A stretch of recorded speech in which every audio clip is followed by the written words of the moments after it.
लातूर जिल्हा परिषदेच्या विकास कामाची देयके मंजूर करण्यासाठी नियुक्त केलेली ऑनलाईन सेवा पुरवठादार कंपनी आणि महाराष्ट्र बँकेतील वादामुळे राज्यातील सर्वच जिल्हा परिषदांचे आर्थिक व्यवहार 10 दिवसापासून ठप्प झाले आहेत। मात्र लातूर जिल्हा परिषदेचे सर्व आर्थिक व्यवहार ऑफलाईन पद्धतीने सुरू असल्याची माहिती दिली आहे। 9 एप्रिल रोजीच्या ग्रामविकास विभागाच्या परिपत्रकानुसार ऑफलाईन पद्धतीने आर्थिक व्यवहार करण्यात येत आहेत।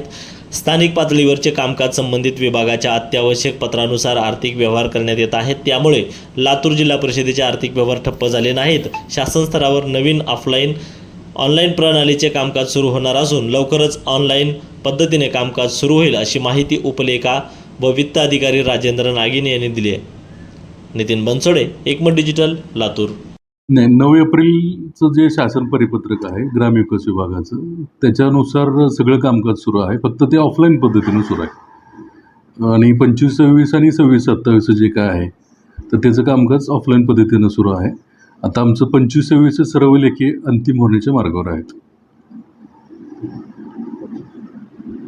तसं काही ना, अत्यावश्यक जिथे जिथं जे कामकाज स्थानिक पातळीवरचं आहे तिथं अत्यावश्यकचं प्रमाणपत्र संबंधित विभागानं सादर केलेलं, तर त्या ठिकाणी सुद्धा आपण तिथे पेमेंट्स वगैरे दिलेले आहेत। त्यामुळे कुठल्याही प्रकारचं म्हणजे ठप्प असल्याचं काही कारण नाही।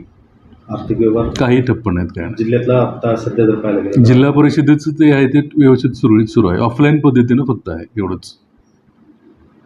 कधीपर्यंत ऑनलाईन सुरू होईल? नवीन सिस्टम आता शासन स्तरावरून येते, तर ते आल्यानंतर ऑनलाईनवर आम्ही परत एकदा जाऊ नवीन सिस्टमनुसार।